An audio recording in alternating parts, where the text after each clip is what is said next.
Good evening. खुश रहो, स्वस्थ रहो। सभी को एक एक मोल आशीर्वाद। होमवर्क भी करते रहो, रिवीजन भी करते रहो, खाते रहो, मस्ती करते रहो, पढ़ाई करते रहो। आई एम फाइन, बहुत बढ़िया, शानदार। हाँ जी। तो क्या स्टेटस है भाई? लास्ट क्लास का होमवर्क क्या था?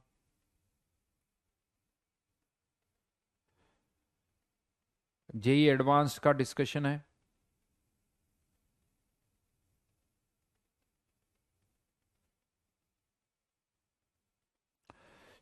बेटा किसी ने लिखा पीटर एटकिंस। पीटर एटकिंस नहीं पढ़नी है आपको, बिल्कुल नहीं पढ़नी है।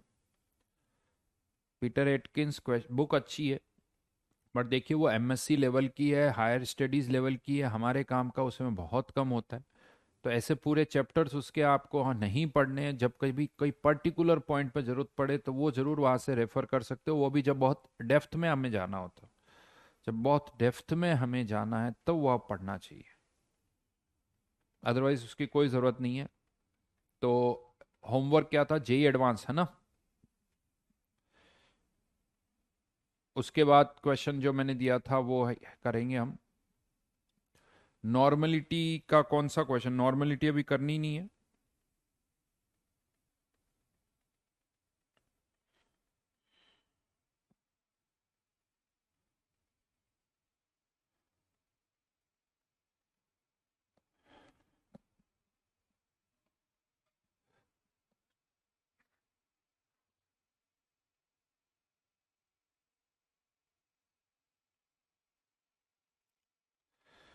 concentration terms।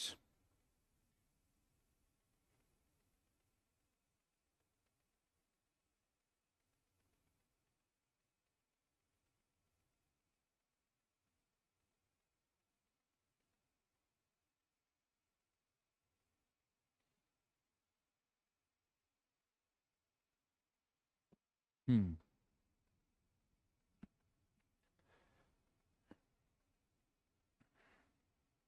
जेई एडवांस पर आ जाइए।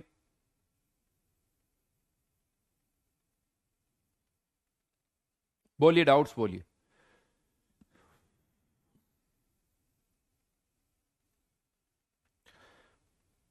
Question number one. वैसे इसमें दो तीन ऐसे वर्ड्स हैं जो इसका मतलब अभी आपको नहीं पता है, तो ज्यादा डिटेल में नहीं जा रहा हूं अभी। बस इसमें पॉइंट केवल इतना सा है कि ऑक्जेलिक एसिड की, question number one, oxalic acid की रिएक्शन हो रही किसके साथ? NaOH के साथ। तो इसके पास दो एसिडिक हाइड्रोजन है, तो 1:2 के रेशियो में ये रिएक्ट करेंगे। 1:2 के रेशियो में ये रिएक्ट करेंगे।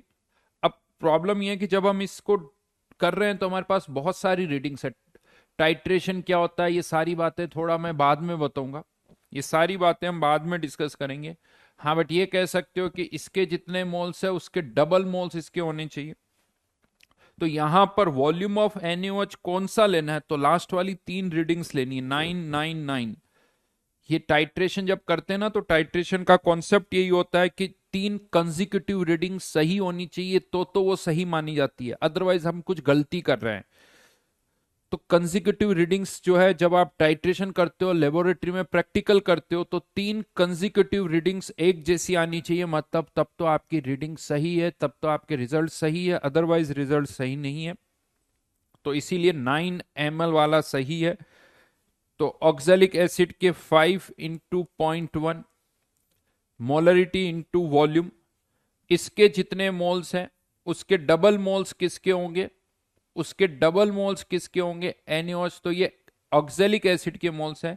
यानी मैं इक्वेशन बना के लिख दूं तो मोल्स ऑफ ऑक्जेलिक एसिड,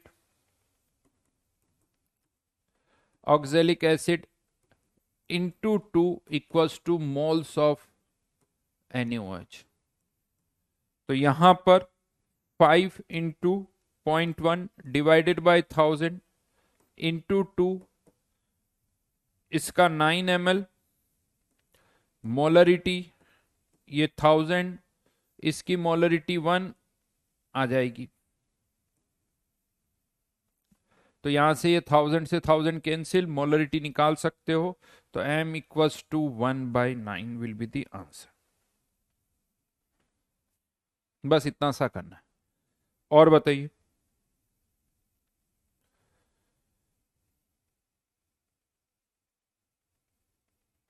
बड़े अच्छे अच्छे क्वेश्चंस हैं।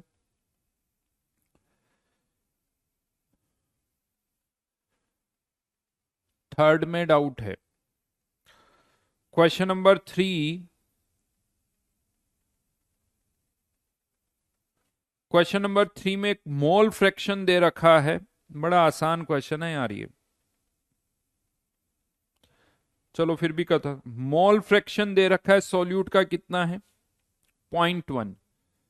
तो मोल फ्रैक्शन अगर 0.1 है तो 1 मोल सॉल्यूशन कंटेन्स 0.1 मोल।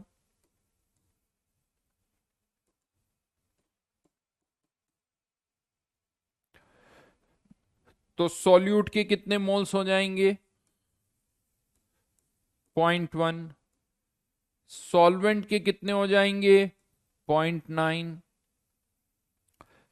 0.1 मोल का मास कितना हो जाएगा? 0.1 इंटू सॉल्यूट का मोलिकुलर मास। इसको मैं m1 से लिख देता हूं। इसका मास 0.1 इंटू m2। अब यहां पर क्या कहा जा रहा है? मोलरिटी जो है वो मोलरिटी के बराबर है। मोलरिटी जो है वो मोलरिटी के बराबर। अब दोनों में कहां डिफरेंस होता है? फॉर्मूले जो होते हैं, न्यूमरेटर में तो नंबर ऑफ मोल्स होते हैं, डिनोमिनेटर में एक तरफ आता है वॉल्यूम ऑफ सॉल्यूशन और दूसरी तरफ आता है मास ऑफ सॉल्वेंट। तो अगर मोलरिटी मोलरिटी के बराबर है, that means volume of solution equals to mass of solvent. Mass of solvent यानी ये दोनों टर्म्स बराबर है, मैग्नीट्यूड बराबर है, ये कह सकते हो आप। Volume of solution equals to mass of solvent. तो यहां से अब मास ऑफ सॉल्वेंट तो हमें पता चल गया 0.92। और क्या निकालना है? Volume of solution. तो वॉल्यूम ऑफ सॉल्यूशन कैसे निकलता है? सॉल्यूशन का मास यानी इन दोनों का mass divided by density. Density जो कि कितनी दे रखी है? 2। डेंसिटी कितनी दे रखी? 2। तो ये क्या आ गया? Volume of solution. Volume of solution. और ये वॉल्यूम ऑफ सॉल्यूशन किसके बराबर हो जाएगा? मास ऑफ सॉल्वेंट यानी 0.9 m2। That is mass of solvent. यहां से m1 अपॉन m2 की वैल्यू निकाल लो, वही आपका आंसर होगा।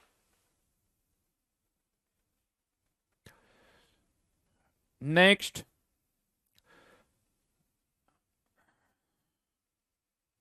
नेक्स्ट बोलिए।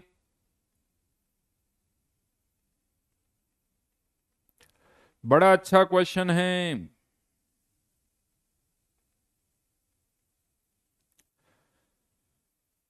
क्वेश्चन 2019, 2016, 2014। बोलिए और डाउट्स बोलिए। सिक्स्थ।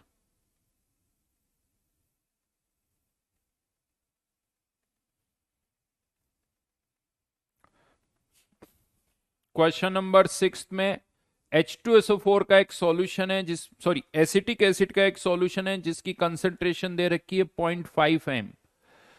इसका 50 ml सॉल्यूशन है। इसमें जब हमने चारकोल डाला, चारकोल ने क्या किया? सॉल्यूशन में जो एसिटिक एसिड है उसको एड्जॉर्ब कर लिया, यानी एसिटिक एसिड चारकोल की सरफेस पे जाके एड्जॉर्ब हो गए। जो एसिटिक एसिड चारकोल की सरफेस पे जाके एड्जॉर्ब हो गए, वो कह सकते हो अब सॉल्यूशन का पार्ट नहीं रहे। जब वो सॉल्यूशन का पार्ट नहीं रहे तो अब उसकी कंसंट्रेशन कितनी होगी सॉल्यूशन में एसिटिक एसिड की? 0.4 m एसिटिक एसिड, क्योंकि वो चारकोल की सरफेस पे जाके एड्जॉर्ब हो गए, वो सॉल्यूशन का पार्ट नहीं है। तो कंसंट्रेशन कम कितनी हो गई? कितनी कम हो गई? 0.01। 0.01 यानी इनटू वॉल्यूम कर दिया जाए, इनटू वॉल्यूम कर दिया जाए तो इतने मोल्स जो है चारकोल पर एब्जॉर्ब हो गए। मोल्स एब्जॉर्ब्ड बाय चारकोल, ये चारकोल पर जाके एब्जॉर्ब हो गए। नंबर्स निकालने हैं तो एवोगैड्रो नंबर से मल्टीप्लाई कर दो इनटू Na। इतने मॉलिक्यूल्स चारकोल पर जाके एब्जॉर्ब हो गए। पूछा क्या जा रहा है, कितना एरिया हम कवर कर रहे हैं, 3.01 इंटू 10⁻²। तो इतने मॉलिक्यूल्स कितना एरिया कवर कर रहे हैं, 3.01 इंटू 10⁻² मीटर स्क्वायर। इतने मॉलिक्यूल इतना एरिया कवर कर रहे हैं, तो एक मॉलिक्यूल कितना एरिया कवर करेगा, डिवाइडेड बाय इंटू, अच्छा 1000 आएगा, 100 नहीं आएगा, 50/1000 इंटू n।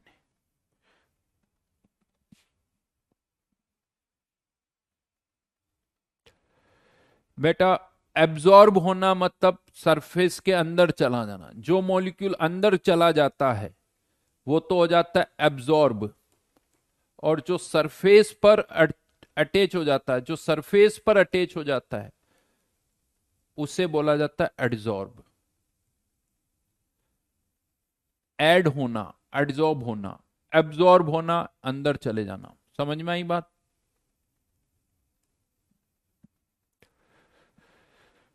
इतना ही आसान था ये।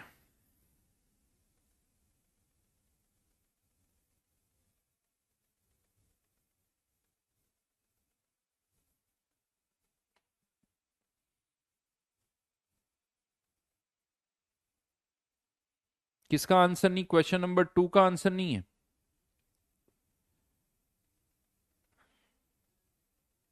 सही कह रहे हो, क्वेश्चन नंबर 2 का आंसर नहीं दे रखा। कहां चला गया भाई? सॉल्यूशन है इसका, सॉल्यूशन देख लो, सॉल्यूशन हो सकता हो।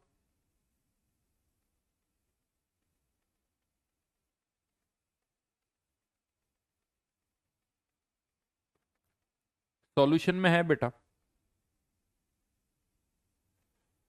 2.98। इतनी मेहनत कर लो यार, इतना दिमाग तो लगा सकते हो ना, यहाँ नहीं तो यहाँ। जब यहाँ 5 बार लिख रहे हो तो थोड़ा सा दिमाग इधर उधर भी लगा लो।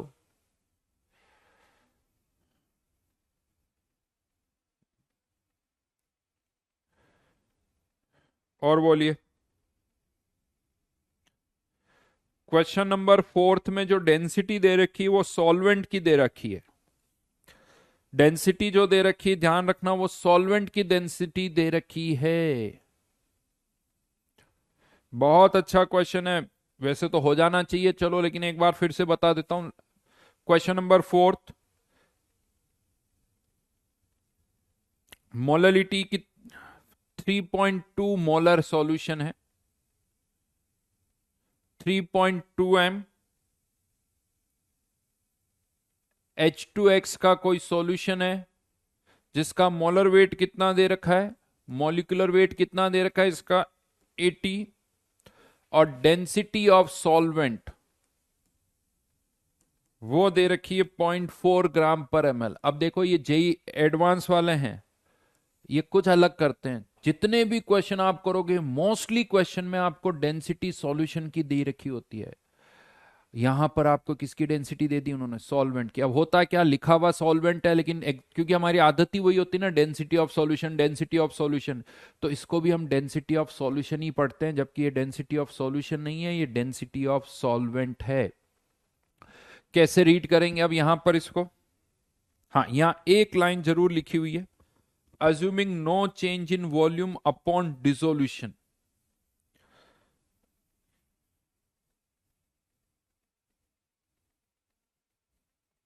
यानी वॉल्यूम जो है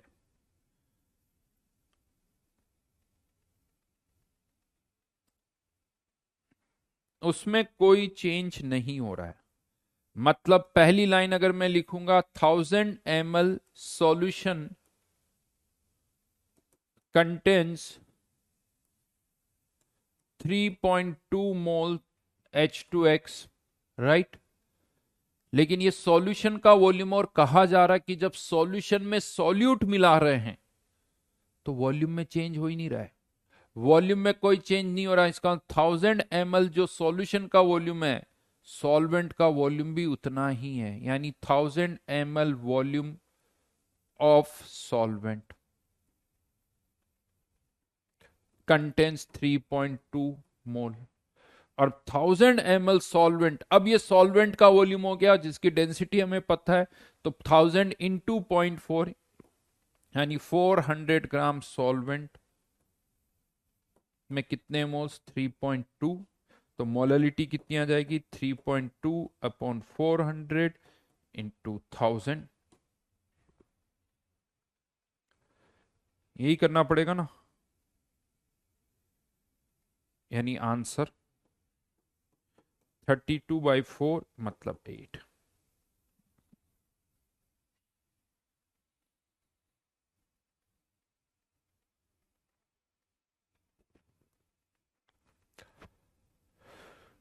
ठीक है, बड़ा अच्छा क्वेश्चन है, ढंग से करो। क्वेश्चन नंबर 1 की लैंग्वेज पर अभी इतना मत देखना। क्वेश्चन नंबर 1 में फिनोफ्लिन इंडिकेटर क्या होता है, टाइट्रेशन क्या होता है, ये आगे समझ में आएगा, तो अभी उस पर ज्यादा फोकस नहीं करना है।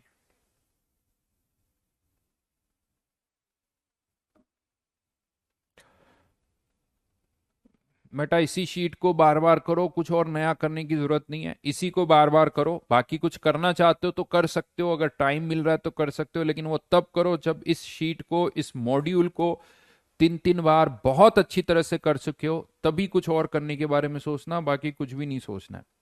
चलो अब आइडियल गैस वाले क्वेश्चन पर आ जाते हैं। तो लास्ट क्लास में जो मैंने क्वेश्चन दिया था, 2 मोल 8.21 litre container, 8.21 litre container, temperature था 300 केल्विन। ये एग्जामिनर ने किया था। उसके बाद क्या हुआ, चेंज क्या हुआ, एक बॉय ने इसमें से 1/10 मोल्स बाहर निकाल दिए, तो जो मोल्स थे अब वो 9/10 रह गए। बाकी के सारे पैरामीटर तो अभी भी वो के वही है, अभी भी वो के वही है। तो इनिशियली बॉय का प्रेशर कितना होगा, तो एक्चुअल में प्रैक्टिकली तो सब मैनोमीटर से कर रहे हैं, हम यहां पर पीवी को एनआरटी से प्रेशर निकाल सकते हैं, क्योंकि जो इंस्ट्रूमेंट का प्रेशर आएगा वही पीवी को एनआरटी से आएगा। तो इनिशियली जो बॉय मेजर करेगा वो कितना होगा। अच्छा आंसर लिख दो एक बार, बहुत बढ़िया, बिल्कुल सही। गौतमा ने 5.4, 21.6 और 86.4, बिल्कुल सही गौतमा। और किसके क्या आंसर है बताओ एक बार। तनिष्क बिल्कुल सही। एक साथ लिखो बेटा, एक एक करके आंसर मत लिखो, एक साथ सारे लिखो। जिन्होंने बाद में ज्वाइन किया है वो आज से, ये सेकंड लेक्चर है आइडियल गैस का, आज से भी देख सकते हो, और एक लेक्चर और देख लीजिए जो पहले हुआ था। आप कंटिन्यू कर सकते हो, लाइव देख सकते हो, और धीरे धीरे धीरे पुराना जो पार्ट अभी तक हो रखा है, मोल कॉन्सेप्ट, कंसंट्रेशन टर्म, उसको भी जल्दी से जल्दी कवर करें। सोनाक्षी, वरुण का आंसर बेटा गलत लग रहा है, मनमीत का आंसर मुझे सही लग रहा है, नहीं नहीं नहीं, अंजलि कुछ गड़बड़ है, 5.4 के बाद 7.2 नहीं आएगा, 5 पॉइंट या नहीं सही आएगा, सॉरी सॉरी रुको मेरे को भी, अच्छा हाँ हाँ, नहीं हाँ, तो इनिशियली किसी और का गड़बड़ था। 6, 5.4, 7.2 और 28.8 बिल्कुल सही। 6, 5.4, 7.2 और 28.8 ये सही आंसर है।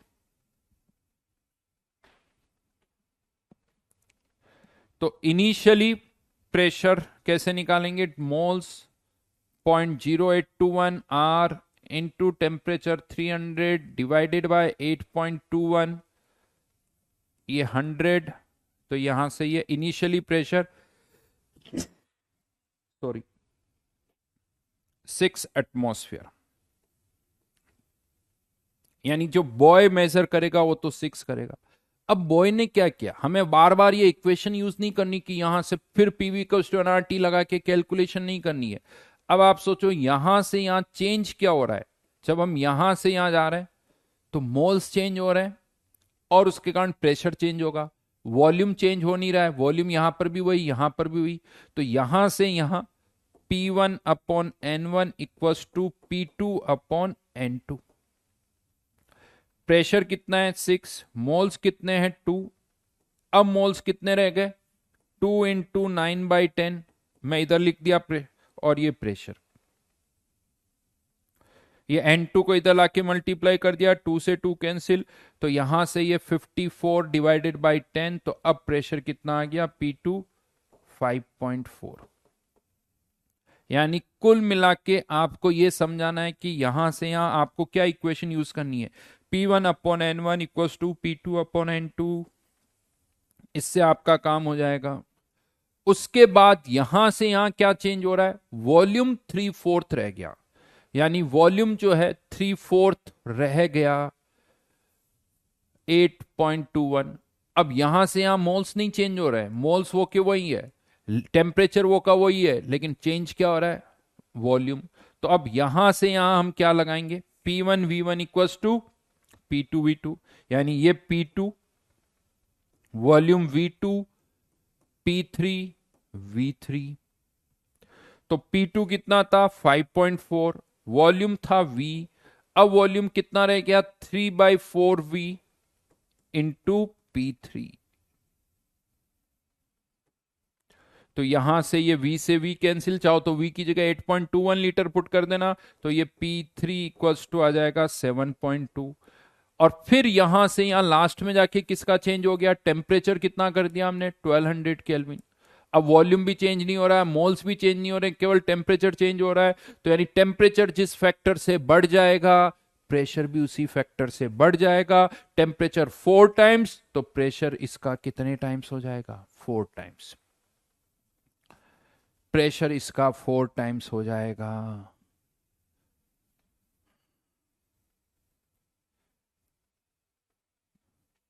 यानी आंसर जो है, पहला आंसर 6, दूसरा आंसर 5.4, तीसरा आंसर 7.2 और चौथा आंसर 28.8।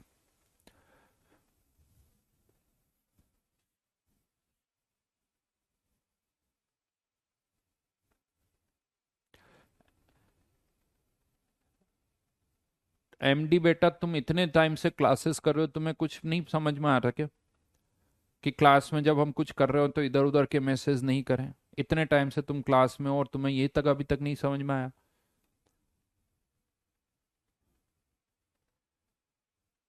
है, बड़े दुख की बात है। क्या कहें,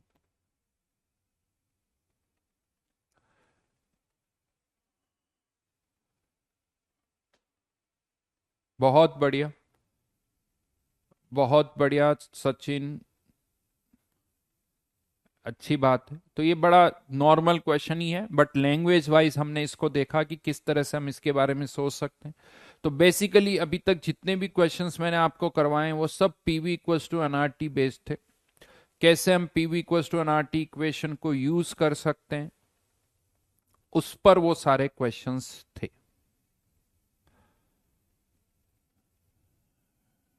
ठीक है, अब आगे बढ़ते हैं, नेक्स्ट पार्ट पर मैं आ रहा हूं। इस चैप्टर में ग्राफ से रिलेटेड बहुत सारे क्वेश्चंस बनते हैं, ग्राफ से रिलेटेड बहुत सारे क्वेश्चंस बनते हैं। तो पहले तो ये देखते हैं कि कर्व कौन कौन से होते हैं। तो ग्राफ्स, सम इंपॉर्टेंट कर्व्स कह सकते हो, इंपॉर्टेंट ग्राफ्स जिनकी हमें जरूरत पड़ेगी। इसमें सबसे पहले आता है straight line. Straight line, straight line तो कैसे होती है ये तो पता ही है, बट उसकी इक्वेशन क्या होती है, y equals to M X plus C, जहां पर हम कहते हैं कि m उस लाइन का स्लोप है, c उसका क्या है, इंटरसेप्ट। राइट, कर्व में स्लोप पॉजिटिव भी हो सकता है, नेगेटिव भी हो सकता है, इंटरसेप्ट पॉजिटिव भी हो सकता है, इंटरसेप्ट नेगेटिव भी हो सकता है। यहां पर देखा जाए तो इसका स्लोप पॉजिटिव, यहां पर देखा जाए तो इसका स्लोप, इसका पॉजिटिव, इसका नेगेटिव। हाँ, लाइन ओरिजिन के थ्रू भी पास हो सकती है अगर इंटरसेप्ट जीरो हुआ तो। y equals to M X की अगर हम बात करें, और ये ध्यान रखना सारे कर्व जो हम प्लॉट करेंगे वो पॉजिटिव क्वाड्रेंट में ही करेंगे, क्योंकि हमारे केस में प्रेशर, वॉल्यूम, टेम्परेचर ये नेगेटिव नहीं हो सकते, इसीलिए बाकी क्वाड्रेंट से हमें कोई मतलब नहीं है। यहां पर ये ध्यान रखना, ये m और c कांस्टेंट्स है। यहां पर एक और चीज बता दूं, m and c are constants, ये वेरिएबल नहीं है। अगर ये वेरिएबल हुए, m और c अगर वेरिएबल है तो ये फिर स्लोप और इंटरसेप्ट नहीं होंगे, ये ध्यान रखना। m एंड c अगर ये कांस्टेंट है तो आप इन्हें स्लोप और इंटरसेप्ट बोलोगे, और अगर ये वेरी कर रहे हैं तो फिर हो सकता है ये कर्व ही स्ट्रेट लाइन ना हो। इवन स्ट्रेट लाइन की एक और इक्वेशन की भी हम बात करते हैं कि अगर कोई स्ट्रेट लाइन है जो कि दो पॉइंट से पास हो रही है, x1 y1 और x2 y2 से, अगर इन दो पॉइंट से कोई इक्वेशन पास हो रही है तो इसकी इक्वेशन क्या होगी, y minus Y two, y2 minus y1, x2 minus x1, then x minus x1। ये भी एक स्ट्रेट लाइन की इक्वेशन कह सकते हो जो इन दो पॉइंट्स के थ्रू पास हो रही है, x1 y1 x2 y2, उसके थ्रू जो इक्वेशन पास हो रही है उसकी ये इक्वेशन।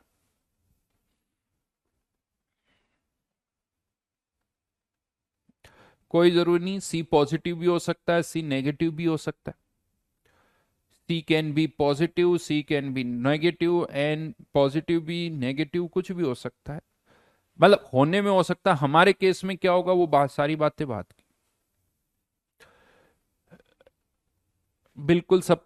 सॉरी, यहां गलत लिख दिया मैंने, ये y2 नहीं है, y माइनस वाई वन है, ठीक है, या y माइनस वाई वन या x माइनस एक्स वन। हाँ, बिल्कुल सही बोला आप लोगों ने। स्ट्रेट लाइन की इक्वेशन की बात हो रही है, this is straight line, y equals to M X plus C, Y equals to M X, या ये वाली इक्वेशन भी यूज हो सकती है। अगर दो पॉइंट्स के कोऑर्डिनेट पता हो तो उनके बीच में जो स्ट्रेट लाइन होगी उसकी ये इक्वेशन है, उनके बीच में जो स्ट्रेट लाइन होगी वो इसकी, ये उसकी इक्वेशन होगी, right.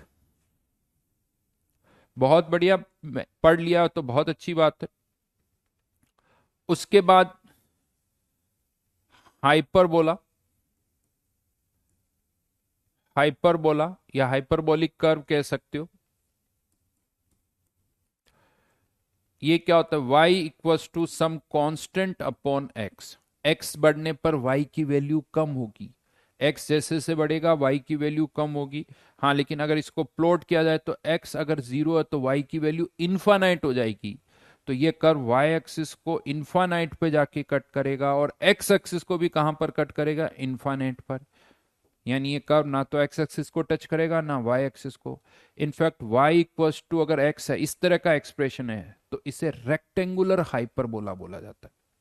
y equals to C upon X plus three plus four plus five, कुछ भी हो सकता नंबर, ये भी हाइपरबोला है, बट ये रेक्टेंगुलर हाइपरबोला नहीं है, ये रेक्टेंगुलर हाइपरबोला होता है। तो खैर हमें इतनी ज्यादा डिटेल में जाने की जरूरत नहीं है, रेक्टेंगुलर हाइपरबोला कह सकते हो, राइट में उसे rectangular hyperbola.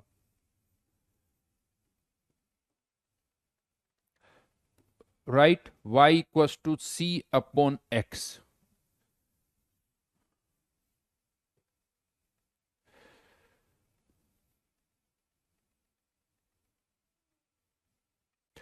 Then third one, parabolic curve. Parabolic curve y equals to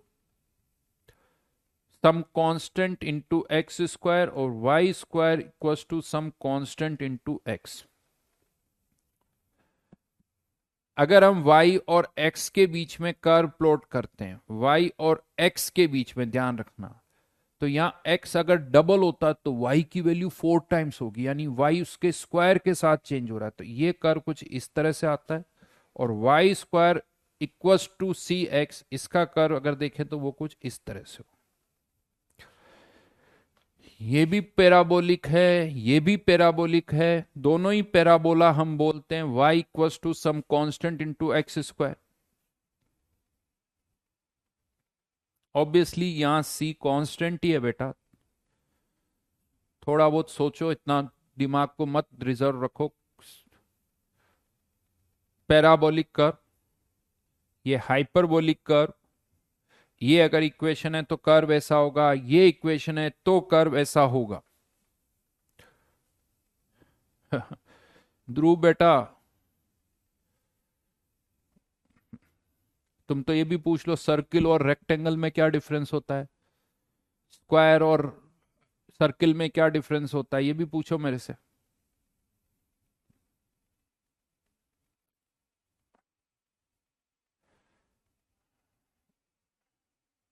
हाँ, ये भी पूछ लो, सन और अर्थ में क्या डिफरेंस है, सामने सामने दिख रहा है, ये हाइपरबोला ये पैराबोला, जबकि ये बताना नहीं चाहिए मुझे, फिर भी मैं बता रहा हूं कि हाइपरबोला कौन सा होता है, पैराबोला कौन सा होता है। उसके बाद सामने लिखा हुआ sir what is the difference between hyperbola and parabola, फिर ये क्या है, जो सामने डिफरेंस है फिर भी पूछ लो।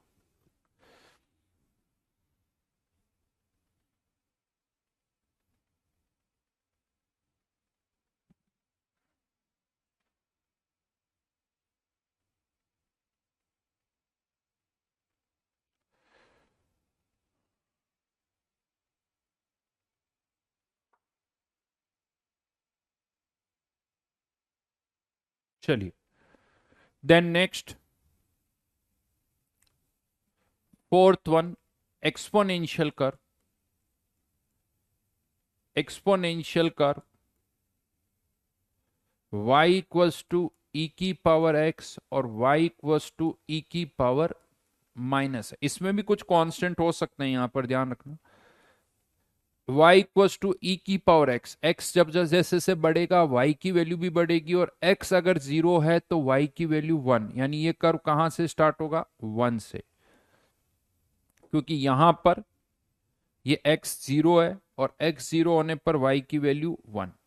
इनफैक्ट ये वाला कर्व भी वन से स्टार्ट होगा, लेकिन ये नीचे जाएगा।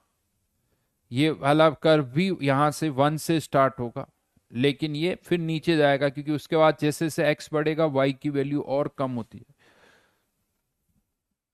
तो ये एक्सपो गलत लिख दिया यहां पर, exponential curve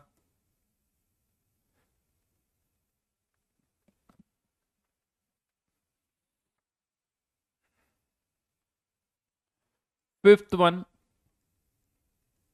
log rhythmic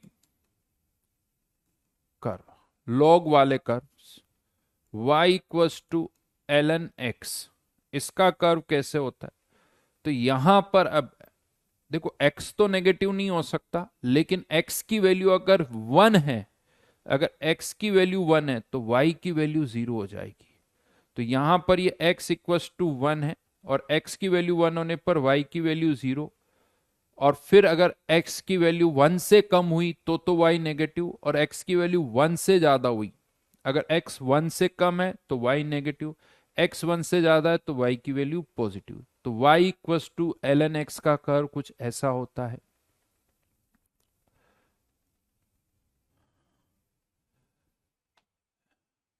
and then next last one, कुछ टिपिकल कर्व्स और होते हैं जिनका कोई नाम नहीं है, आगे हमें इनकी भी बहुत सारी जरूरत पड़ेगी। अब यहां पर x दो जगह आ रहा है, यहां पर भी और यहां पर भी। अब इसमें क्या हो रहा है, x बढ़ने पर क्वेश्चन आता है y बढ़ेगा या कम होगा, क्योंकि अगर x बढ़ रहा है तो यहां से देखने पर तो ऐसा लगता है कि y बढ़ना चाहिए, लेकिन यहां से देखने पर ऐसा लगता है कि y कम होना चाहिए। तो यहां पर डोमिनेट करता है, इसमें दो पार्ट है, ये एक पार्ट और ये दूसरा पार्ट। तो इसका कर्व कैसा होता है वो मैं डायरेक्टली आपको बता रहा हूं, इसका कर्व कुछ इस तरह से आता है, यानी पहले x के बढ़ने पर y की वैल्यू बढ़ेगी, x के बढ़ने पर y की वैल्यू बढ़ेगी, और फिर एक टाइम के बाद, एक x की पर्टिकुलर वैल्यू के बाद x बढ़ने पर y की वैल्यू कम हो जाती है। y की वैल्यू कम हो जाती है। तो ये कर्व कुछ इस तरह से आएगा, समथिंग लाइक दिस। इवन मैं आपको अब बता दूं, यहां अगर y इक्वस टू ये एक्स स्क्वायर है, e की पावर माइनस एक्स क्यूब है, इसका कर्व भी ऐसा ही होता है, इसका कर्व भी ऐसा ही होता है। चाहे वो एक्स स्क्वायर हो, एक्स क्यूब हो, एक्स की पावर 4 हो, ये वैल्यू बढ़ेगी और फिर कम होगी। ये याद रखना, इनकी जरूरत पड़ेगी हमें आगे, एज ए फैक्ट दिमाग में रहना चाहिए कि हाँ ये कर्व ऐसा होता है, ये एक इंफॉर्मेशन है।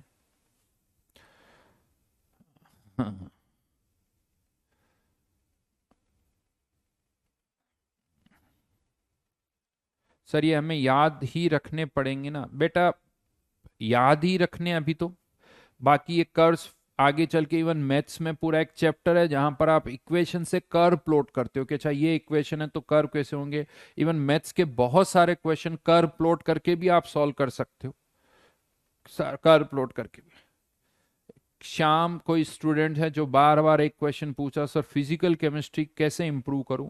तो बेटा देखो शाम है ना, एक छोटी सी चीज बताऊं जो बहुत कॉमन है, फिजिकल केमिस्ट्री हो या मैथ्स हो या फिजिक्स हो, इन सबको पढ़ने का, अच्छा स्कोर करने का, अच्छे मार्क्स लाने का सबका एक ही तरीका होता है। मैथ्स और फिजिक्स का अलग नहीं होता, फिजिक्स और केमिस्ट्री का अलग नहीं होता। इसमें सबसे पहले होता है, सबसे प्राइम रिक्वायरमेंट क्या होती पता है, जो तुम, कि जब कोई टीचर कुछ पढ़ा रहा हो, कोई और टॉपिक पढ़ा रहा हो, कुछ और चल रहा हो, तो सबसे बेसिक कॉमन सेंस ये कहता है, जो समझदारी ये कहती है कि उसके बीच में दूसरी बातें ना की जाए। क्योंकि अगर ये कॉमन सेंस नहीं होगा तो फिर कुछ भी पूछने का कोई फायदा नहीं होगा। तो जब तुम्हें पता है कि एक सर कोई अलग से बात बता रहे हो और तुम उसमें अपनी एक नई टांग घुसा रहे हो, जब तुम्हें यही नहीं पता कि यह नहीं करना चाहिए, तो मैं तुम्हें बता भी दूंगा तो उसका कोई फायदा तुम्हें नहीं मिलेगा।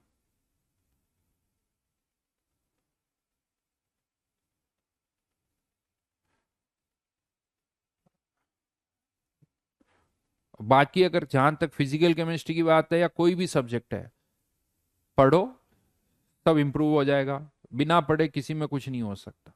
और वही मैं करवा रहा हूं, तो चुपचाप क्लास देखो, जो क्लास में कहा जा रहा है वो करो, क्लास के क्वेश्चंस पूछो, ये इधर उधर के क्वेश्चंस नहीं पूछो।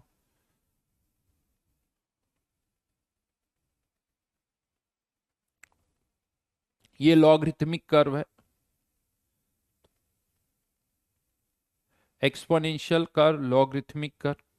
अब जो PV equals to NRT equation हमने लास्ट क्लास में लिखी, डिराइव की थी, अब मैं उस पर आ रहा हूं। PV equals to NRT equation के बहुत सारे कर्व्स प्लॉट किए जा सकते हैं, यानी curves based on PV equals to NRT. अब ये जो PV equals to NRT equation है, इसमें 4 वेरिएबल है, प्रेशर, वॉल्यूम, मोल्स और टेम्परेचर। आर कांस्टेंट है, बाकी 4 पैरामीटर है। तो यहां पर हम बहुत सारे कर्व्स प्लॉट कर सकते हैं।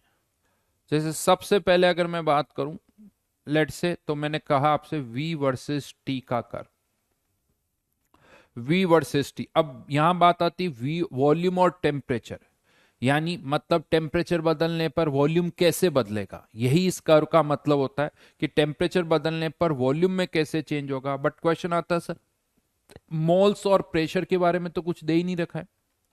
तो अगर मोल्स और प्रेशर के बारे में कुछ नहीं दे रखा, that means moles and pressure are constant. जिन पैरामीटर्स के बारे में कुछ नहीं दे रखा है वो कांस्टेंट है, उनको कांस्टेंट मान लो, मतलब उनमें कोई चेंज नहीं हो रहा।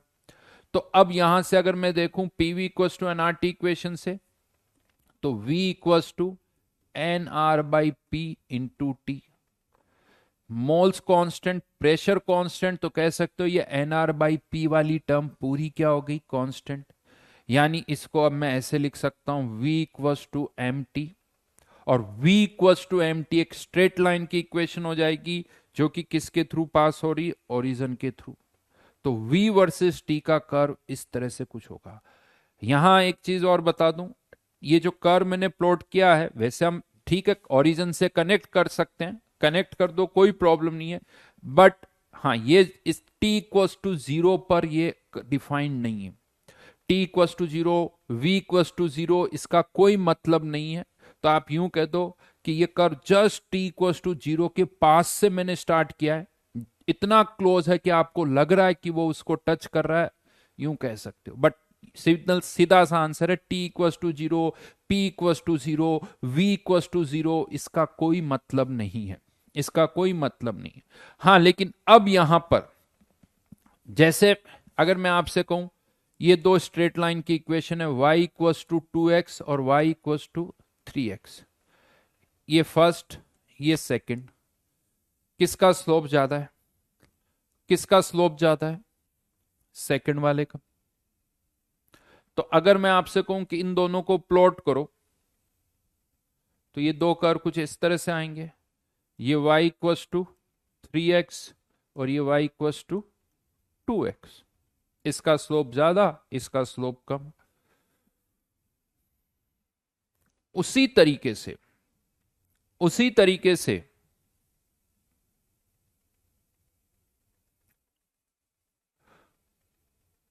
अगर मैं आपसे कहूं कि v वर्सेस t के हम कर्व प्लॉट कर रहे हैं बट दो अलग अलग प्रेशर पर, दो अलग अलग प्रेशर पर, कुछ भी ले सकते हो प्रेशर। अगर मैं यहां पर कहता हूं कि इसमें प्रेशर है P1 और यहां प्रेशर है P2,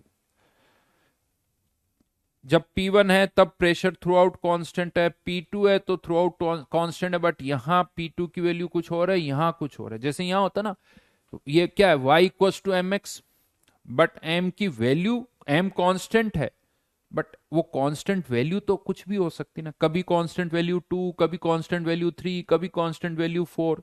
तो यहां पर अगर हम बात करें, यहां प्रेशर है P1, यहां प्रेशर है P2, बता सकते हो, कंपेयर कर सकते हो क्या होगा, P1 is greater than P2 या P2 is greater than P1? Agra या बॉम्बे? या सी ऑप्शन और दे देता हूं, P1 equals to P2।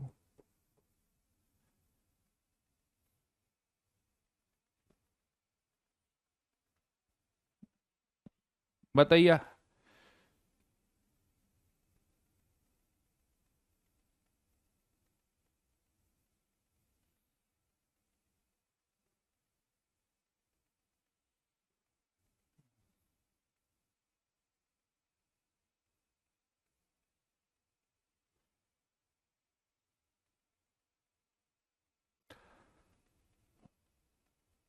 50% answer मुझे लगता है आगरा है, 50% आंसर बहुतों ने लिखा है बॉम्बे, लेकिन आंसर बॉम्बे नहीं, आंसर आगरा है। क्योंकि यहां पी डिनोमिनेटर में, प्रेशर ज्यादा, स्लोप कम, इसका स्लोप कम है P1, यानी यहां आप एन कह सकते हो, ये स्लोप कम ये ज्यादा, यानी N R by P1 is less than N R by P2, ये स्लोप है, राइट। और ये दिख रहा है slope equals to tan theta भी होता है। तो यहां से अगर हम एन और आर कैंसिल हो जाएगा तो P2 is less then P1,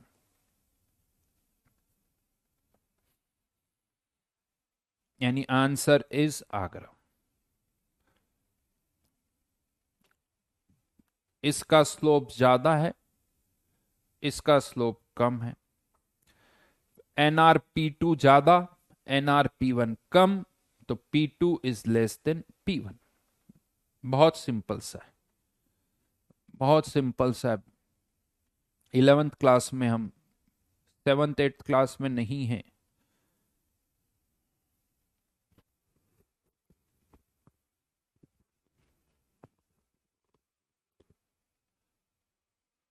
next, ये V वर्सेस T की बात हुई, इसी तरह से आप चाहो तो एक और कर्व प्लॉट कर सकते हैं, P versus T, P versus T। Obviously इसमें क्या कांस्टेंट हो जाएंगे, मोल्स और वॉल्यूम। इसका कर्व भी वैसे ही आएगा, because P V equals to N R T से अगर हम देखें, P equals to N R by V into T. तो यहां पर भी कर्व कुछ इसी तरह से आएगा, ये V1, ये V2, ये इसका स्लोप है, ये इसका स्लोप है। अगर मैं यहां पर आपको स्लोप की कुछ वैल्यू दे देता हूं तो हम V1 V2 भी निकाल सकते हैं। ये लेट से 30 डिग्री, ये लेट से 60 डिग्री। तो आप ये कह सकते हो NR/V1 equals to 1030, NR/V2 equals to 1060 degree.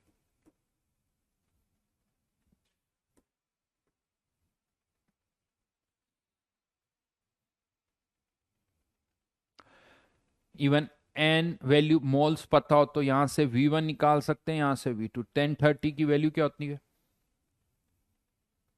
30 degree क्या होता है? 1030 डिग्री, 1060 डिग्री। बताओ वैल्यू बताओ।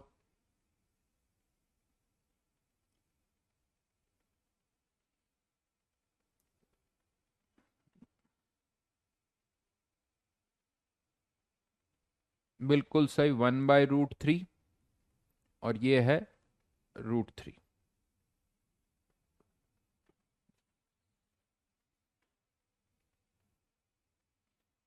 यहां पर भी कह सकता हूं V1 is greater than V2, V1 is greater than V2। चाहो तो निकाल भी सकते हो, वैल्यू भी निकाल सकते हो। V1 की वैल्यू यहां से कितनी आएगी? यहां से अगर मैं V1 की वैल्यू निकालूं तो √3 NR। यहां से अगर मैं V2 की वैल्यू निकालूं तो क्या आ जाएगी? 1/√3 NR। साफ साफ दिख रहा है V1 is greater than V2।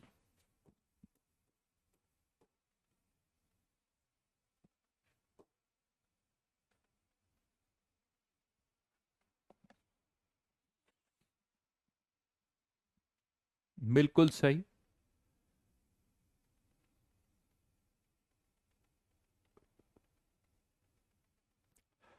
Third एक और कर्व प्लॉट करने जा रहे हैं, P versus V। P versus V का कर्व कैसा होगा?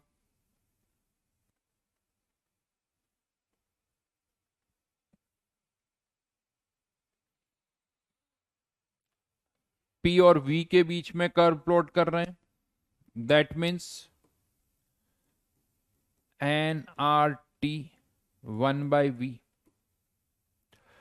ये हमारा क्या हो गया? कांस्टेंट। तो एक तरह से P some constant upon V, some constant upon V। ये किसकी इक्वेशन हो गई? Hyperbola, rectangular hyperbola. कर्व ऐसा आएगा, कर्व इस तरह से कुछ आएगा, हाइपरबोलिक। बिल्कुल सही का।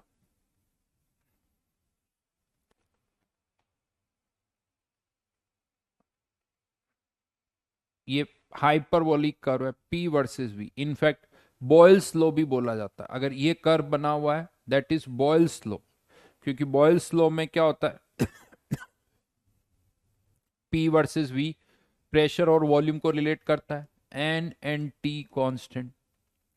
इनफैक्ट यहां पर एक छोटी सी चीज मैं बता दूं आपको, ये वाला जो कर्व हमने प्लॉट किया ये गै-लुसेक लॉ का कर्व है। ये वाले जो कर्व है वो चार्ल्स लॉ का है। चार्ल्स लॉ किसको रिलेट करता है? Volume temperature, pressure temperature, Gay-Lussac's law. और ये कौन सा हो गया? Boyle's law. तो ऐसे भी कर्व्स आ सकते हैं। कुल मिला के कुछ नहीं, टेम्परेचर कांस्टेंट है that is Boyle's law, pressure constant है चार्ल्स लॉ, वॉल्यूम कांस्टेंट है गै-लुसेक्स लॉ। मोल सब में ही कांस्टेंट है, मोल्स तो इन सारे कर्व्स में ही कांस्टेंट है।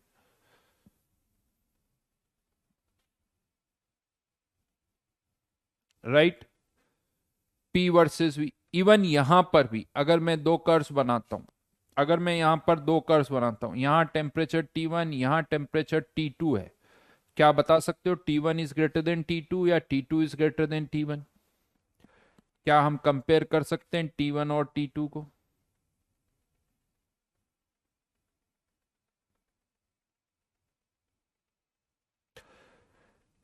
कनिष्क, सक्षम, दोनों का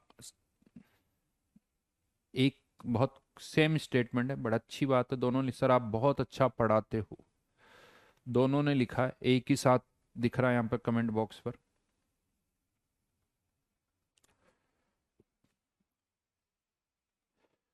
तो यहां पर अब कैसे डिसाइड करें? वैसे जैसे से सी की वैल्यू बढ़ेगी ये कर्व दूर जाएगा, जैसे से सी की वैल्यू बढ़ेगी दूर जाएगा। या फिर इसका एक दूसरा तरीका बताता हूं, या तो एक वर्टिकल या हॉरिजेंटल कोई सी भी एक लाइन ड्रॉ कर लो। यहां और यहां दोनों जगह वॉल्यूम सेम है लेकिन प्रेशर सेम नहीं है। वॉल्यूम तो सेम है लेकिन जहां प्रेशर ज्यादा वहां टेम्परेचर ज्यादा। प्रेशर ज्यादा क्योंकि वॉल्यूम सेम है, वी सेम है, एन सेम है, आर सेम है। जहां प्रेशर ज्यादा वहां टेम्परेचर ज्यादा, तो यानी T2 is greater than T1। तो ऐसे एक वर्टिकल लाइन बना के आप चेक कर सकते हो। वर्टिकल लाइन, वॉल्यूम सेम है, प्रेशर ज्यादा तो टेम्परेचर भी ज्यादा, समथिंग लाइक दिस।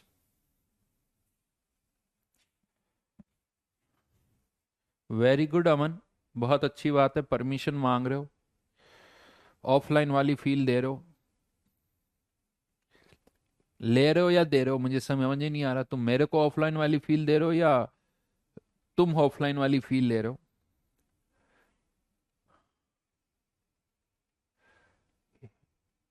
बाकी जनता शायद समझ गई होगी कि अमन क्या पूछ रहा है। एनी गेसेस कि अमन ने मेरे से क्या पूछा जिसका मैंने ये रिप्लाई दिया?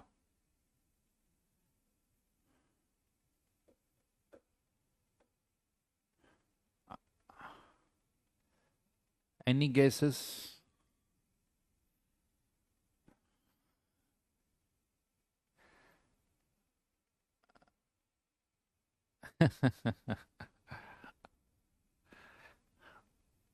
ज्यादातर का आंसर सही है, ज्यादातर का आंसर सही है।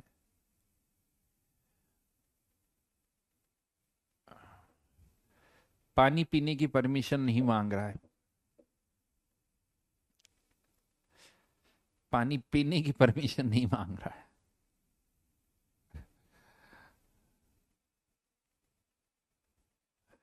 अब समझ जाओ।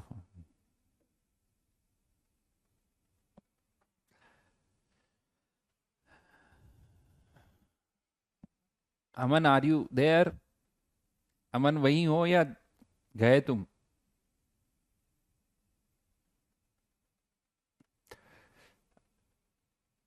अमन का कोई कमेंट नहीं आ रहा है। आ गया, आ गया, कमेंट आ गया।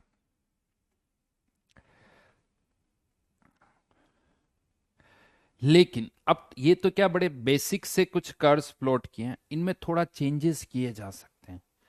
जैसे अब मैं आपको एक और बड़ी इंटरेस्टिंग चीज बताऊं, जैसे P वर्सेस V का कर्व, सुनना अच्छी तरह से। जैसे y equals to C by X, यानी C इंटू 1/x। अगर मैं y वर्सेस x के बीच में कर्व प्लॉट करता हूं, y वर्सेस x के बीच में कर्व प्लॉट करता हूं, तब तो यह हाइपरबोला होगा। लेकिन अगर मैं आपसे कहता हूं कि यार कर्व y वर्सेस 1/x के बीच में प्लॉट करो, y वर्सेस 1/x के बीच में कर्व प्लॉट करो, कोई बता सकता है ये कर्व? आलोक क्यों, क्या कर रहे हो तुम? आलोक,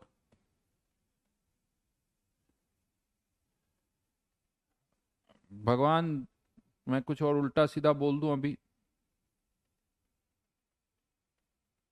हाँ आलोक, सुनना क्या तुम्हें?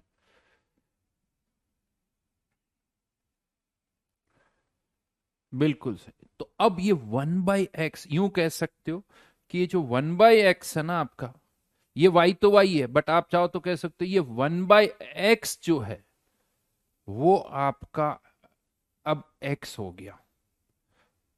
इसको मैं या तो कुछ और पैरामीटर्स ले लेता हूं, और कुछ पैरामीटर, लेकिन ये 1/x है यहां पर पूरा। तो आप इसको ऐसे कह सकते हो, इसको मैं कैपिटल एक्स लिख देता हूं, सी तो सी है ये, कैपिटल एक्स। और कर्व अब आप एक तरह से किसके बीच में प्लॉट कर रहे हो, कैपिटल एक्स, वाई तो वाई है, कैपिटल एक्स, तो y equal to C into capital X, ये कर्व क्या आएगा, स्ट्रेट लाइन। और कैपिटल एक्स आपने किसको माना, 1/x को, तो ऐसे।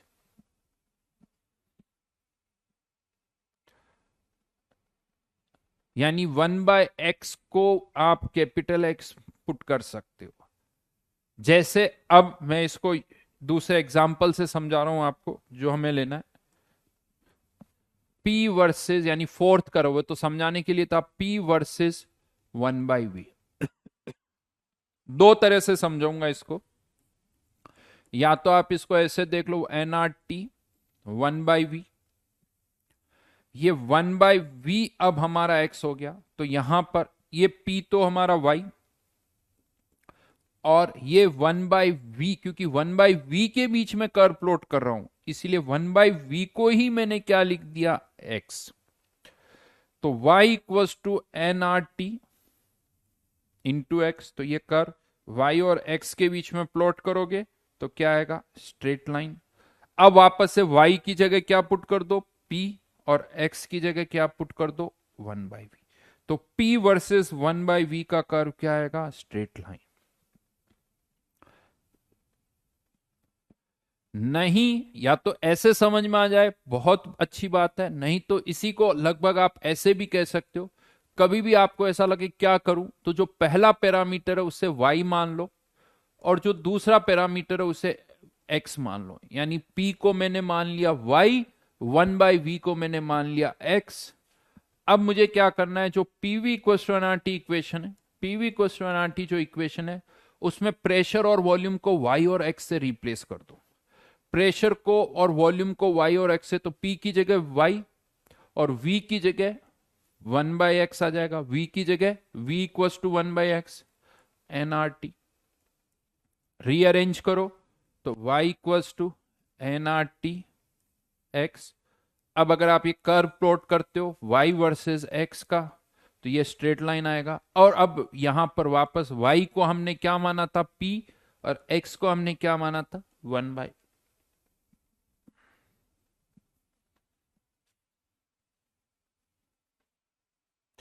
क्योंकि अब ये इक्वेशन किसकी हो गई, स्ट्रेट लाइन की। y और x के बीच में कर्व प्लॉट करोगे, ये स्ट्रेट लाइन की इक्वेशन हो गई। y इक्वल्स टू nRT(x), और y को वापस p लिख दो, x को 1/v लिख दो, ये कर्व ऐसा आ जाएगा। इनफैक्ट यहां पर अगर मैं कहता हूं ये T1 है, यहां T2 है, तो T2 is greater than T1, क्योंकि स्लोप ज्यादा, टेम्परेचर ज्यादा, स्लोप कम, टेम्परेचर कम।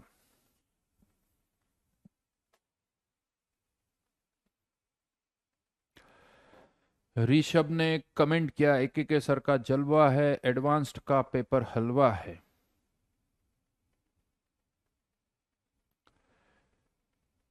मेहनत करने पर हलवा है बेटा, बिल्कुल हलवा, लेकिन मेहनत करने वालों के लिए, नहीं तो पता नहीं।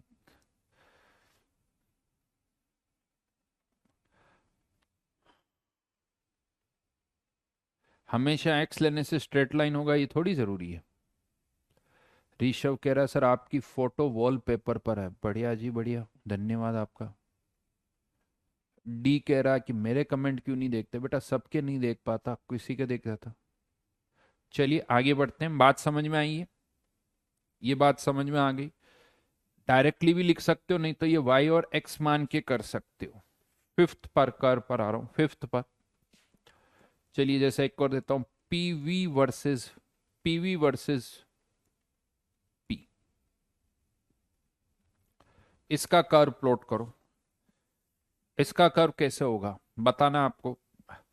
स्ट्रेट लाइन होगा, तो क्या स्ट्रेट लाइन कैसी होगी, horizontal, vertical, horizontal straight line होगी, वर्टिकल स्ट्रेट लाइन होगी, स्लांटेड लाइन होगी, पैराबोला होगा, हाइपरबोला होगा, कैसा कर्व होगा।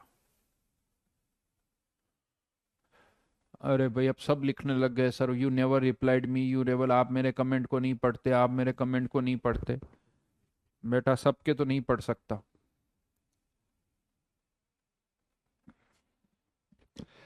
स्ट्रेट लाइन मत लिखो, स्ट्रेट लाइन हॉरिजेंटल भी होती है, स्ट्रेट लाइन वर्टिकल भी होती है, स्ट्रेट लाइन स्लांटेड भी होती है, तो पूरा प्रॉपर लिखो। हाँ, horizontal straight line, vertical straight line, slanted straight line.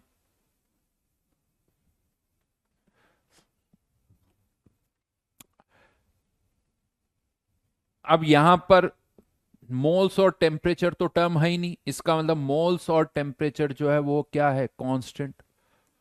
तो अगर मोल्स और टेम्परेचर कांस्टेंट है, डायरेक्टली देखा जाए तो मोल्स और टेम्परेचर कांस्टेंट है तो पीवी का प्रोडक्ट तो कांस्टेंट है। जैसे y इक्वल्स टू 3, अगर y इक्वल्स टू 3 है तो इसकी इक्वेशन क्या होगी, y वर्सेस x के बीच में कर्व प्लॉट करोगे तो that is y equals to 3। x कुछ भी हो, y की वैल्यू वही रहेगी। उसी तरह से यहां पर भी पीवी इक्वल्स टू, क्योंकि एन आर टी कॉन्स्टेंट है तो पीवी की वैल्यू भी कांस्टेंट है, जो भी होगी 2 3 4। यानी इसका कर्व कैसा आएगा, पीवी वर्सेस पी का कर्व, ये हॉरिजेंटल लाइन। इनफैक्ट ये इंटरसेप्ट किसके बराबर होगा, एन आर टी के बराबर होगा। ये इंटरसेप्ट किसके बराबर होगा, एन आर टी। यहां पर एम एक्स वाली कोई टर्म ही नहीं है, एम एक्स वाली कोई टर्म ही नहीं है यहां पर। इनफैक्ट अगर मैं यहां पर दो कर्व प्लॉट कर दूं, यहां मोल्स एन वन, यहां मोल्स एन टू, तो क्या हम एन वन एन टू को कंपेयर कर सकते हैं, एन वन एन टू को कंपेयर कर सकते हैं।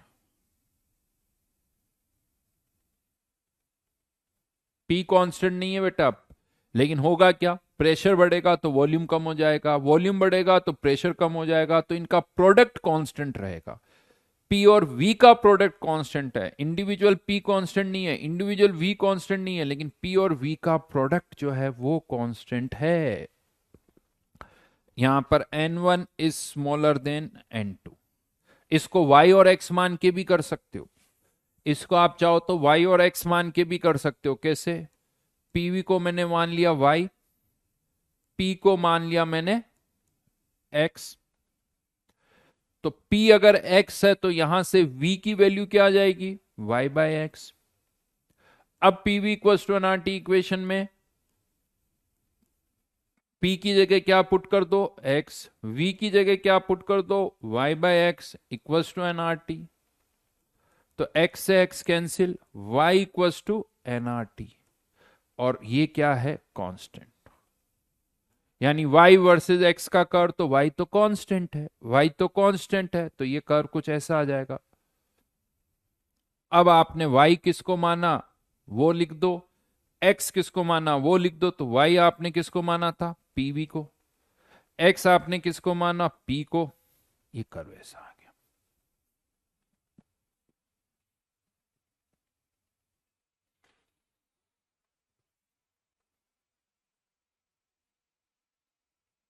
बिल्कुल स्लोप जीरो ही है, हॉरिजेंटल लाइन का स्लोप जीरो ही होता है।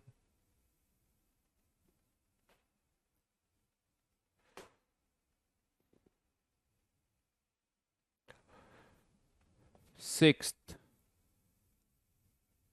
पीटी वर्सेस टी, इसका कर्व कैसा होगा।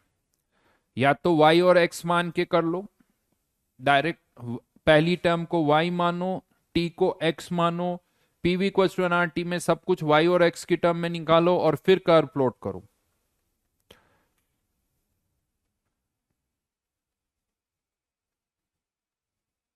पहली वाली टर्म को y, दूसरी वाली टर्म को x,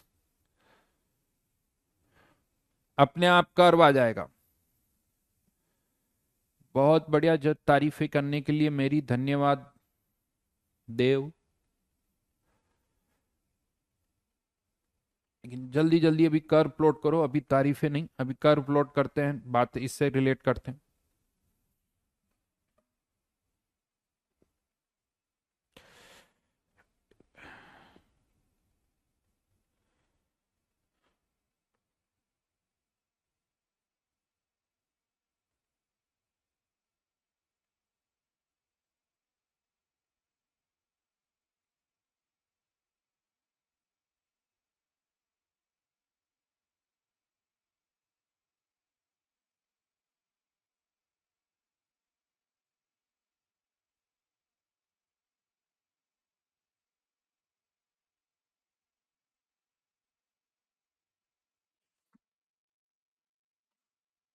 सोनी, आपका कमेंट स्लांटेड स्ट्रेट लाइन नहीं, पैराबोला आएगा, पैराबोला आएगा। अब मैं y और x से ही समझा रहा हूं। P T equals to Y, T equals to X. तो p की वैल्यू कितनी आ जाएगी, y बाय एक्स। अब P V equals to N R T equation में,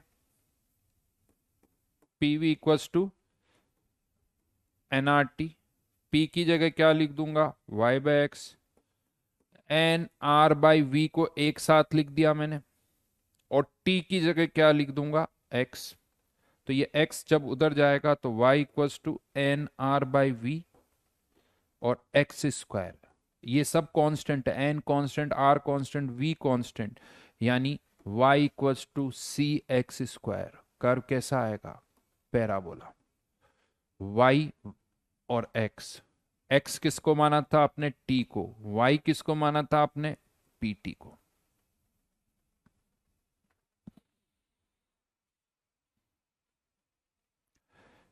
बिना x और y मान के डायरेक्टली भी कर सकते हो, लेकिन अभी राइट नाउ इस तरह से प्रैक्टिस करो, इसी तरह से प्रैक्टिस करो।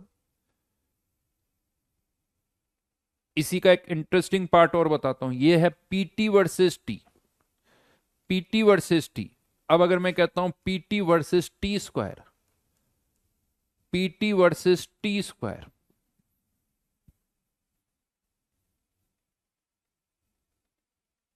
नए नए डायलॉग निकल के आ रहे हैं, एक एक सर की झलक सबसे अलग। वाह भाई वाह। तो मैं तो जरूर, मैं इलेक्शन में खड़ा होऊंगा ना तो तुमसे जरूर कांटेक्ट करूंगा भाई, नया डायलॉग दिखाई तो।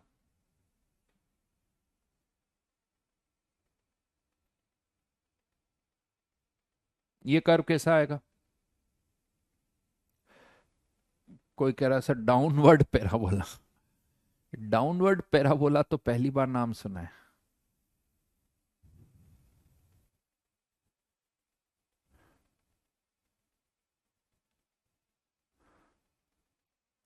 ये स्ट्रेट लाइन आएगा, y और x मान के करो, P T equals to Y, T square equals to X. तो p equals to Y upon root X, because t equals to root X. अब वापस से P V equals to N R T में values put करो, तो N R we को तो मैं एक साथ पहले ही लिख देता हूं, और यहां पर आ गया t, p की जगह y by root X, N R by V, t की जगह क्या लिख दूंगा, रूट एक्स। तो y equals to N R by V into X, जो कि क्या आएगा, एक स्ट्रेट लाइन, यानी y equals to X straight line. x किसको माना था, टी स्क्वायर, y किसको माना था आपने, pt को। वैसे डायरेक्टली भी कर सकते हो, डायरेक्टली कैसे कर सकते हो, बिना y और x माने हुए, p equals to N R by V T. लेकिन अब आपको क्या चाहिए, आपको इस साइड में पी टी चाहिए, तो एक काम करो, दोनों तरफ टी से मल्टीप्लाई कर दो, दोनों तरफ टी से मल्टीप्लाई कर दिया, यहां पी टी और यहां टी स्क्वायर। अब ये आपका हो गया पूरा y, और ये पूरा क्या हो गया, x। तो y equals to N R by V, ये पूरा ही x है इसीलिए x, और अगर टी एक्स होता तो एक्स स्क्वायर आ जाता। ये स्ट्रेट लाइन की इक्वेशन ऐसे भी कर सकते हो, लेकिन सोचना पड़ेगा कब किस फैक्टर से मल्टीप्लाई करना है, क्या करना है, वो थोड़ा दिमाग लगाना पड़ेगा।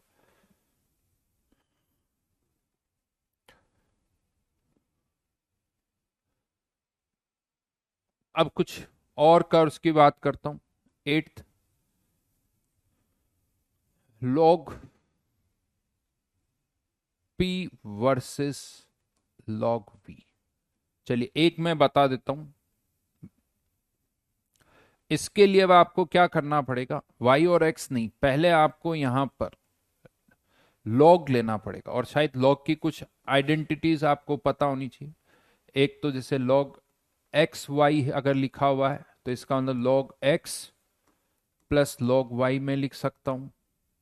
दूसरा log of 1 by x equals to minus log x. ये कुछ बेसिक से रिलेशनशिप है वो आपको पता होने चाहिए। तो यहां पर अगर हम लॉग ले लेते दोनों तरफ, तो log P versus plus log P plus log V. Since N R T constant है तो इसको एक ही साथ रखते हैं। अब ये हमारा क्या है, y।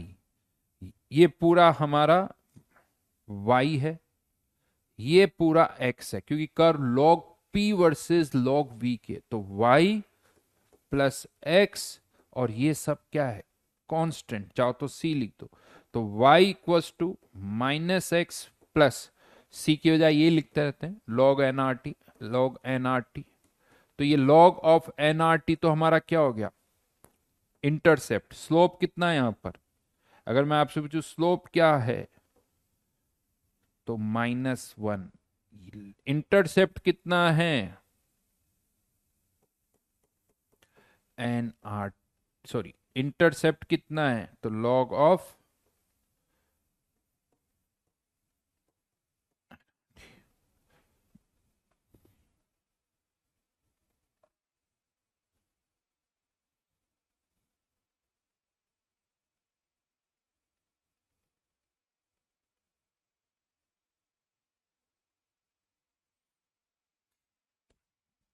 जस्ट।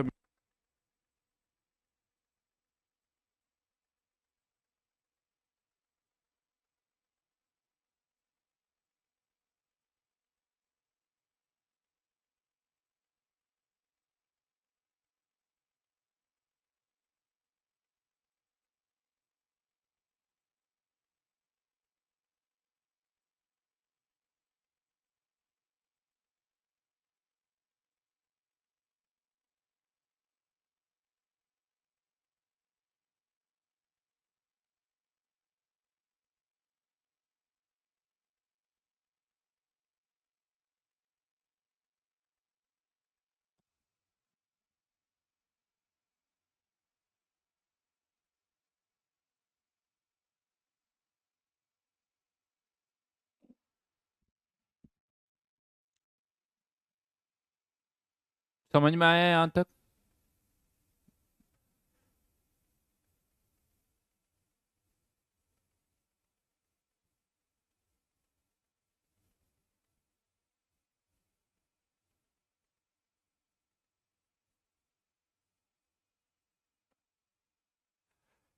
कोई पूछ रहा है स्लोप और इंटरसेप्ट कैसा है, बेटा स्ट्रेट लाइन की इक्वेशन है, स्ट्रेट लाइन की इक्वेशन से कंपेयर करो। तो अब कर्व कैसा आएगा, अगर मैं यहां कर्व प्लॉट करूंगा, तो यहां पर स्लोप क्या है, नेगेटिव।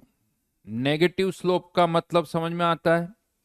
तो यहां पर ये इक्वेशन है, और इंटरसेप्ट कितना है, log of N R T. तो ये स्लोप नेगेटिव है तो कर्व ऐसा आएगा, ये y और ये x। y मतलब log p, x मतलब log v।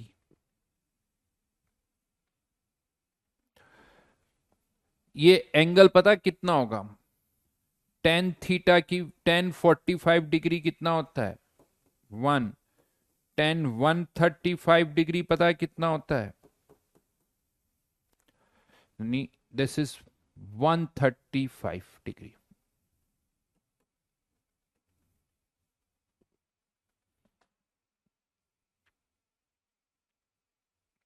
और ये इंटरसेप्ट कितना है, इंटरसेप्ट कितना है, log of N R T.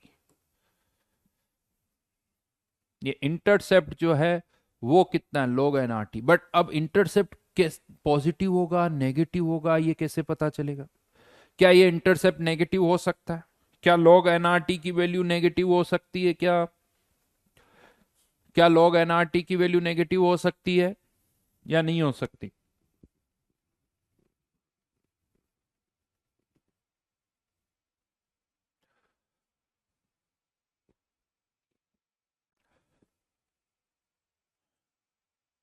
नहीं हो सकती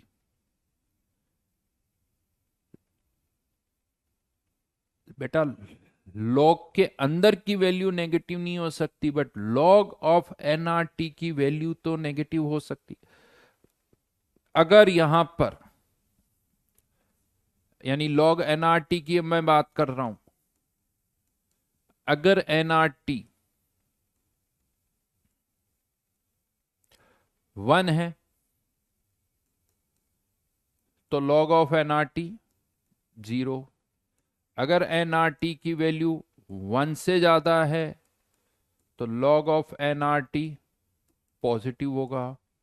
अगर एनआरटी की वैल्यू 1 से कम है, हाँ लेकिन 0 से ज्यादा है, तो फिर log ऑफ एनआरटी की वैल्यू 1 से नेगेटिव होगी।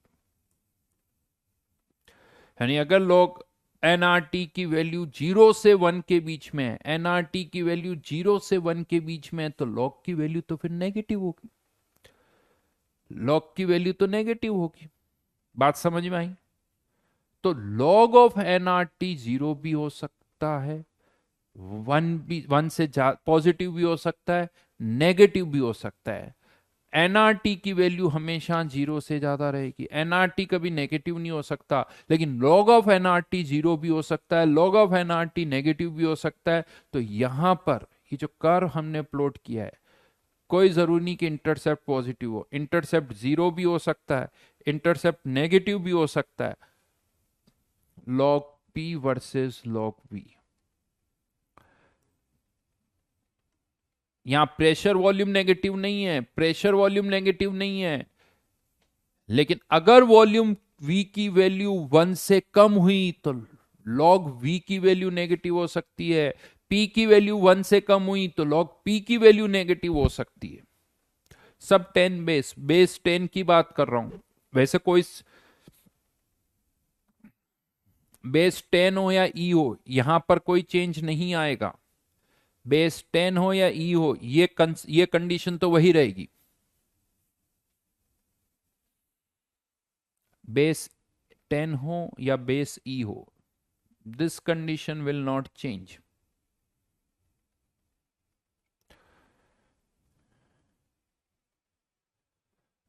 तो ये इंटरसेप्ट यानी log of NRT, log of NRT ये पॉजिटिव है। यानी यहां पर मैं कह सकता हूं इस कर्व के लिए एनआरटी की वैल्यू 1 से ज्यादा, इस कर्व के लिए एनआरटी 1, इस कर्व के लिए एनआरटी लेस देन 1।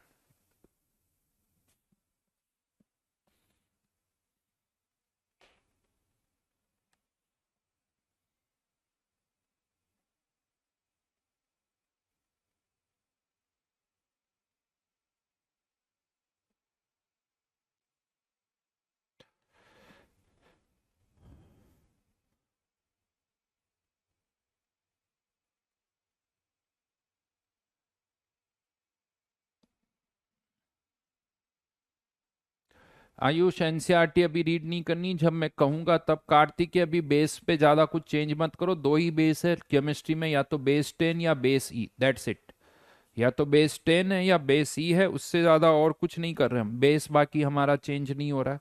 मैथ्स में करो तो अलग बात है, बट केमिस्ट्री में अभी केमिस्ट्री रहने दो, उसमें या तो लॉग का बेस 10, और अगर जनरली मैं लॉग लिख रहा हूं तो बेस 10, और एलन लिख रहा हूं तो बेस ई। केमिस्ट्री में फिक्स है, अगर एलन लिख दिया मतलब बेस ई, लॉग लिख दिया मतलब बेस 10, ये भी फिक्स रहता है।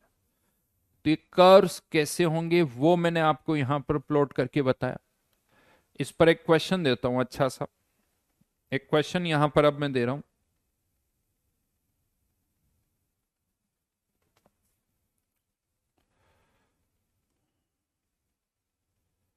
For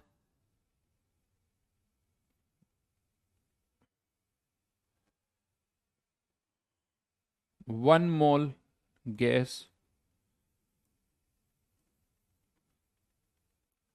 calculate P1 and P3।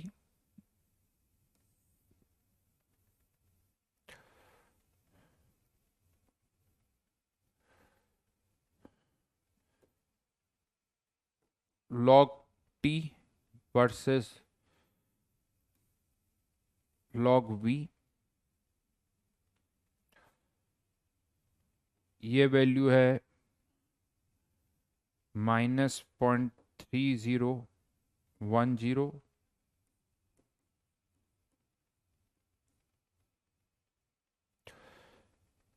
यहाँ प्रेशर P1, यहाँ प्रेशर P2 और यहाँ प्रेशर P3।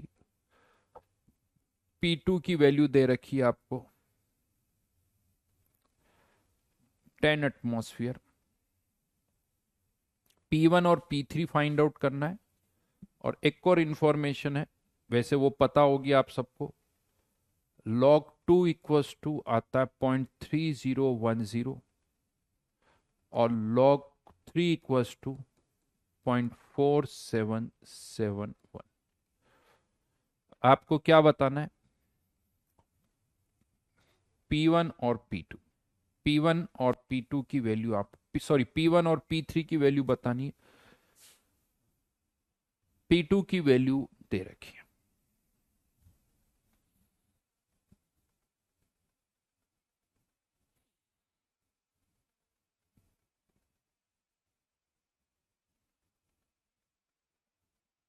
.4771। log 3 की वैल्यू इतनी होती है, log 2 की वैल्यू 0.3010।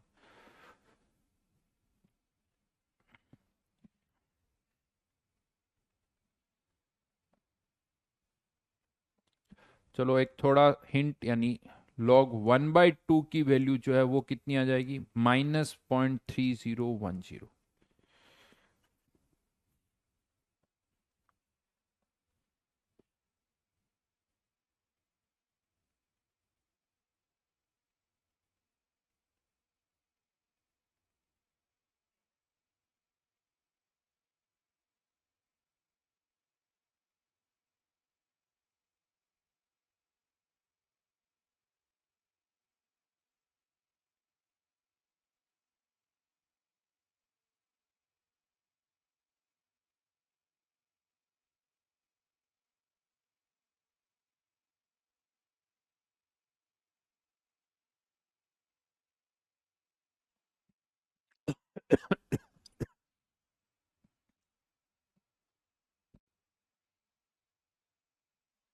बताइए, आंसर बताइए।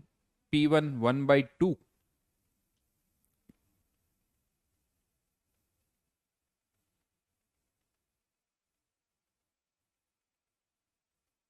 5 और 20,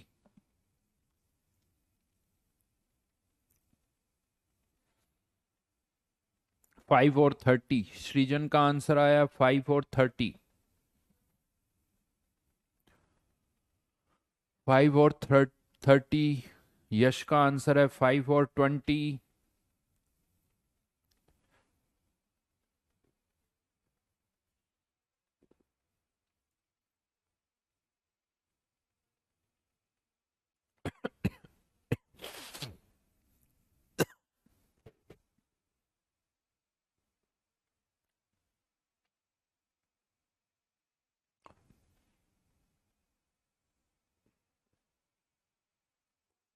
तो सबसे पहले तो log यानी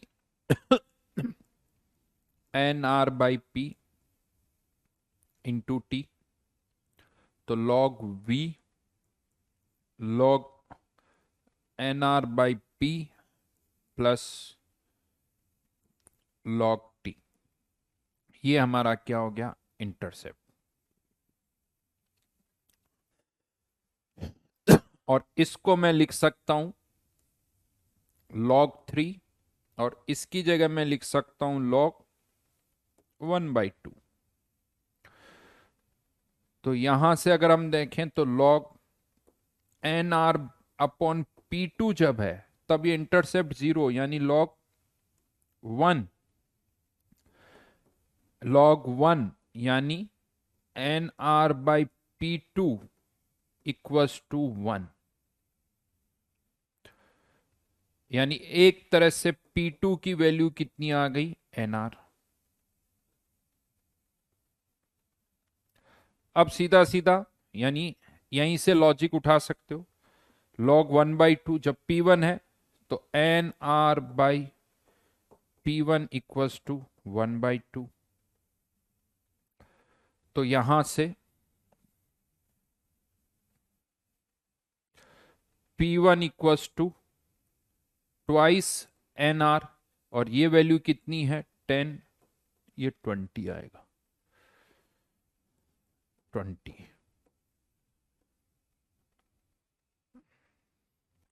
यानी एक आंसर आ रहा है 20, दूसरा आंसर जो आएगा वो 10/3। तो आंसर 20 और 10/3 है।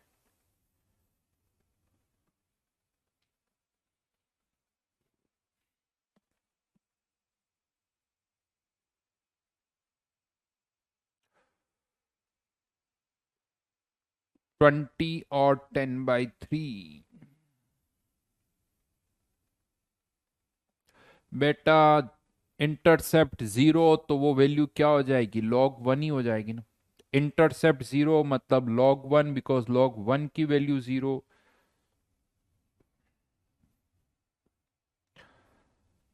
Log of NR upon P3 equals to log 3। Log of NR upon P1 equals to log 1/2।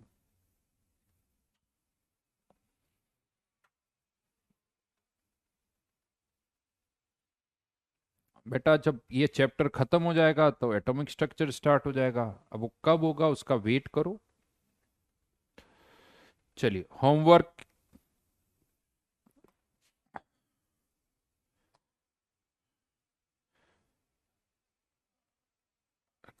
Ideal gas की शीट मेरे हिसाब से,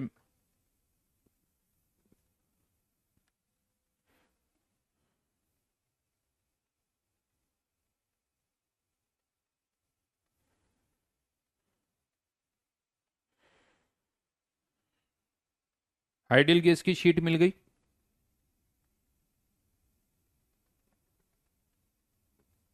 हाँ या ना।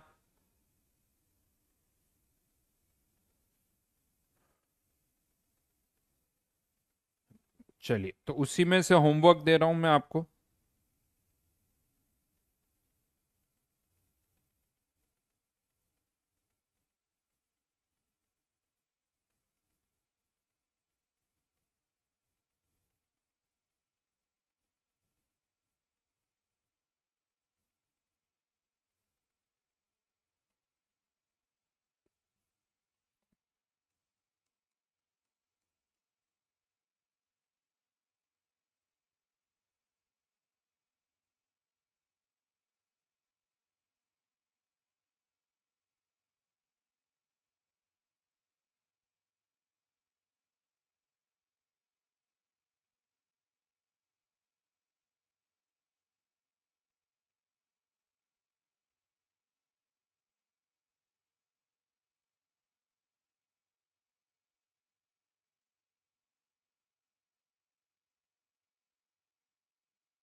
कंसंट्रेशन टर्म की H2 बाकी है क्या।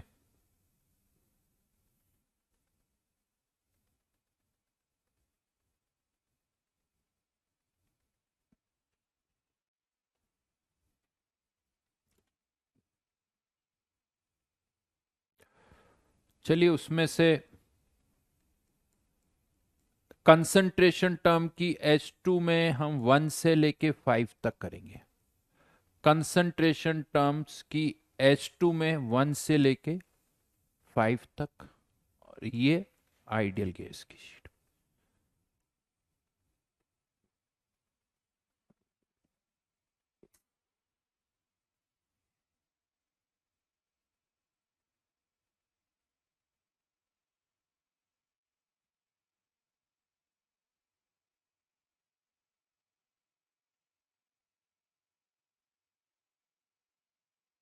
ठीक है, थैंक यू।